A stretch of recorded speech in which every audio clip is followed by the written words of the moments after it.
Maxoutil.com, un max d'outils à prix mini, présente. Sud Radio, le journal des sports. Et avec tout ça, j'en ai plein les doigts maintenant. À la une de l'actualité sportive ce matin, Morgane Thomas. Fin de règne pour La Rochelle en Champions Cup. Grosse bagarre entre supporters lors du Rennes-Toulouse en Ligue 1. Et en UFC 300, des KO impressionnants. On y revient. Et on démarre avec la Champions Cup. Sud Radio, la radio du rugby. Bordeaux-Bègles éliminé à domicile. Contre les redoutables Harlequins, 42-41. Malmenés dans le premier acte, les Bordelais sont revenus à un petit point en vain.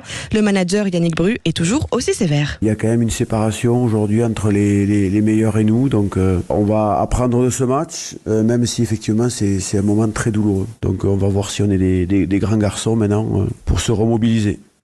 Propos recueillis par Nicolas Delage pour Sud Radio. Et le prochain match de top 14, ça sera contre Clermont, toujours 11e au classement, mais qui a remporté son match de quart de finale hier de la Challenge Cup, 53-14 sur l'Ulster.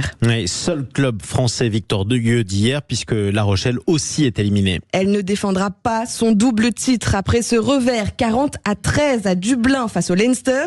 Impuissants, les Rochelais n'ont rien pu faire face à des Irlandais impériaux. À suivre tout à l'heure en Champions Cup, le Stade Toulousain reçoit Exeter. Espérons que la journée soit meilleure. C'est le 50e match de Coupe d'Europe de Cyril Bay. Coup d'envoi à 16h. Sur Sud Radio, la radio du rugby, évidemment. Comme le débrief d'ailleurs du tournoi des 6 nations féminins. Cet après-midi, la France reçoit l'Italie à Jean-Bouin à Paris. Rendez-vous donné à 13h30. Allez, tout de suite Morgane, on passe au football. Les matchs de la Ligue 1 hier avec...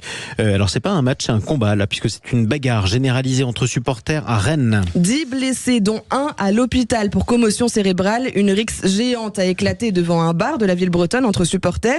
C'était lors de la réception de Toulouse. Résultat du match, 2-1 pour le TFC. 3e défaite de suite pour Rennes qui voit clairement s'éloigner l'Europe. De son côté, hier, Strasbourg se rassure après sa victoire sur Reims, 3-1. Allez, 3 matchs à suivre tout à l'heure avec d'abord celui pour le maintien. À 13h entre Nantes et Le Havre à 28 points chacun. Les Canaries 15e débarquent en Normandie pour affronter le 14e. À 15h, Montpellier avec sa courte avance de 4 points a donc intérêt de gagner contre Clermont, toujours dernier. Et ce soir, à 20h45, Lyon accueille Brest. Les Bretons rêvent toujours de Ligue des Champions, mais gare aux Lyonnais, sacrément remontés. Le coup d'envoi sera donné d'ailleurs par Alexis Gendard, le fameux plongeur qui a fait le buzz ces derniers jours après sa chute, un peu comique, au centre aquatique olympique. Souvenez-vous, c'était lors de l'inauguration par Emmanuel Macron. Ouais, il avait glissé sur son plongeoir, c'était drôle. Il en a rigolé, c'était tant mieux d'ailleurs. 29e journée de compétition. La fin approche aussi, mais la Ligue 1 n'a toujours pas de diffuseur pour la saison prochaine. Le feuilleton des négociations continue et toujours pas d'issue en vue. Qui pour sauver l'économie de nos clubs? Réponse de Vincent Chaudel, fondateur de l'Observatoire du Sport Business. À moins d'un mois du terme du championnat, les clubs ne savent toujours pas quelle somme ils pourront dépenser lors du prochain mercato.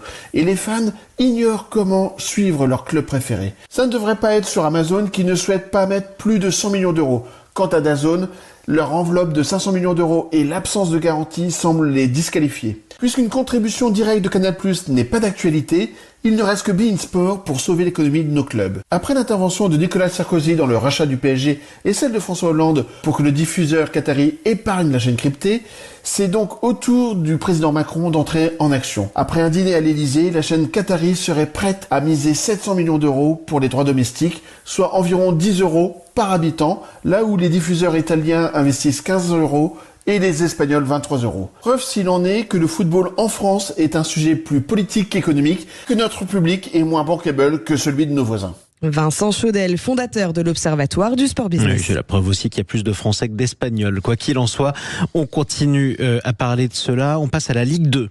On passe à la Ligue 2 avec une après-midi difficile pour Saint-Etienne. Les Verts ont concédé la défaite sur la pelouse d'Ajaccio, 2-0. Bastia, lui, fait un grand pas pour le maintien en battant Bordeaux, 3-2.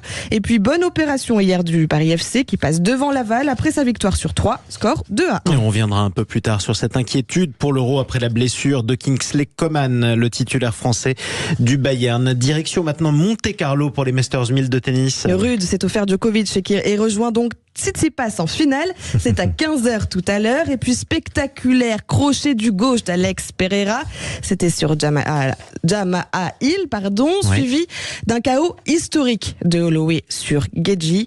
C'était dans l'UFC 300 et c'était à la dernière seconde. Sacré impressionnant, allez voir le match. Oui, sacrément impressionnant. Bravo Morgane Thomas, vous y êtes arrivé. Et merci à vous surtout. On vous retrouve pour un prochain journal des sports.